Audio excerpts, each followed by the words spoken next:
Welcome for this panel discussion. We are having a discussion for to rule out or to decrease the incidence of congenital anomalies, so the parents should be comfortable. So for this, we are having is Dr. Shilpi Sood. She is a gynecologist from MD Gynae, and she is working as an IVF center. She is director of Safal Hospital, Nagpur, and she represented several conferences in national and international levels. She wrote several papers in national and international journals, and she is a gold medalist. Well, thank you for your invitation, actually, and it's a wonderful session. What is the importance of LMP and why we need recent QSD report or NT report before doing double markers? Yeah, see, LMP is a very important component. In fact, a corrected LMP is a very important component, in fact, which will help you to really calculate the gestation age. And gestation age determination is very important element for the double marker testing. And apart from that, ultrasound report which justifies the dating of the pregnancy, in fact, viability and dating scan, which gives us the whether the LMP we are stating is correct or not, that is very important. And corrected or actual LMP has to be mentioned to know the accurate gestation. Apart from this, as you said, ultrasound report has to be given for the screening test. It is very essential to know all the parameters from CRL, BPT, and all the parameters to know, and every markers to be given with the ultrasound report to have a perfect report for the screening, complete combined screening with the ultrasound and the biochemical test. Thank you. One more question, because you are running a big IVF center. During dual marking testing, double marker testing, why it is important to mention in the form that this is the IVF pregnancy or it is we are using the donor eggs? See, it's a very important. All these years we have been experienced, or we are still experiences this particular data is so important. You know, people do sometimes doesn't mention IVF. So yeah, very correct. It has to be mentioned IVF and what type of IVF we have done. It is a self-stimulated cycle, and the self-patient egg being used is a very important to determine the parameters of the particular women taking part in the screening.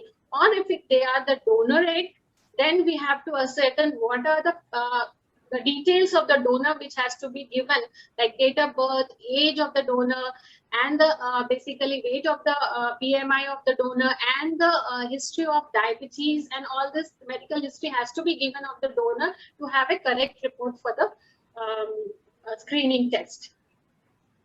Thank you, Dr. Shilpi. If patient's NT scan is showing some anomaly, sorry, it is normal, double marker is not done, and patient is affording, because NIPT is a non-invasive screening test. So patient is asking that we will go directly for NIPT. So is it suggestive, or she should go for double marker first?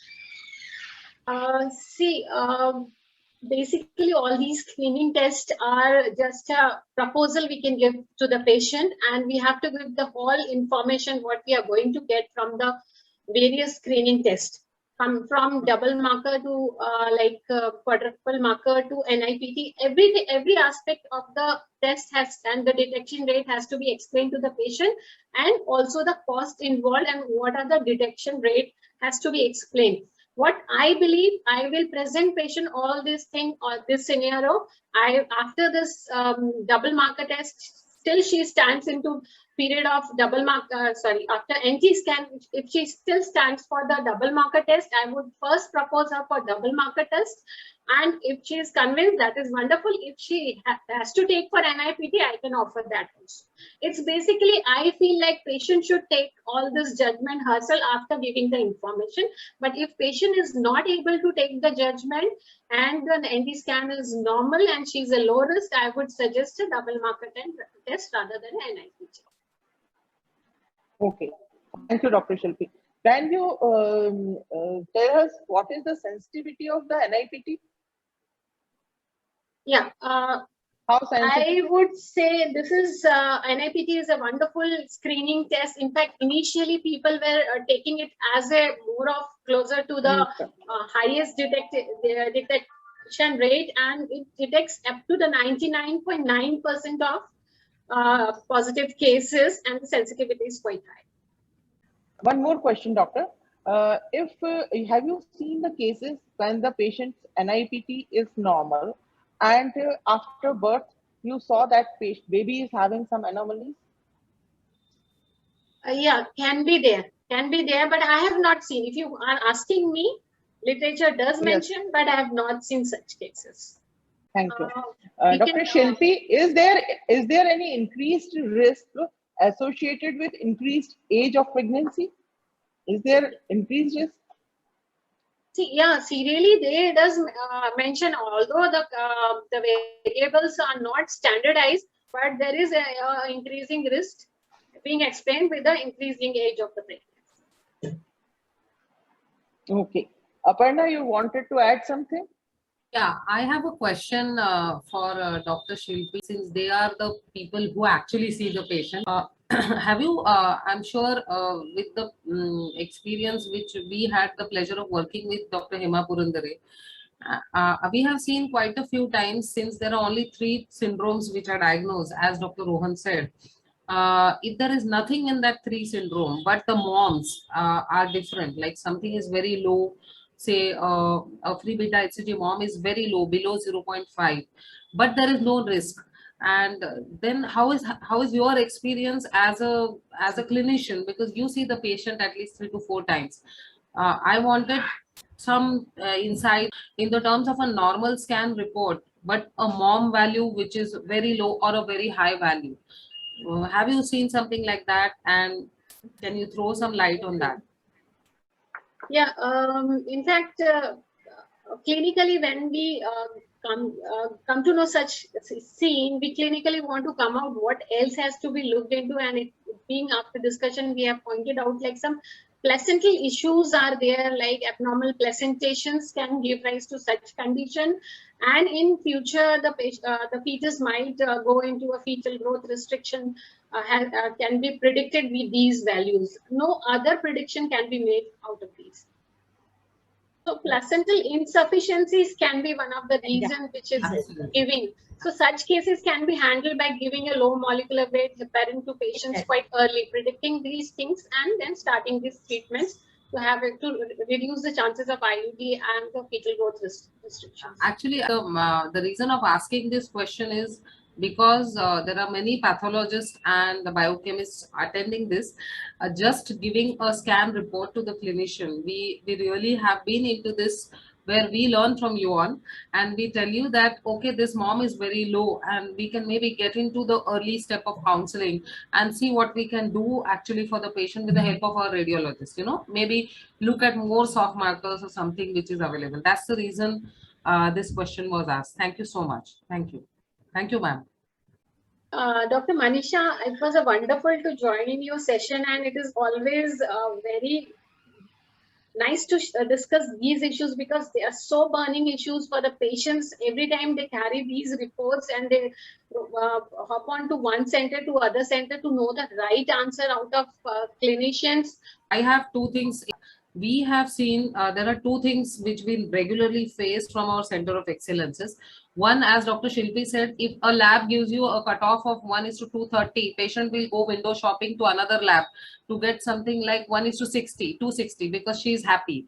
But there is a gray zone. So what, according to both of you, you take as a gray zone for a marker to be positive? And number 2 is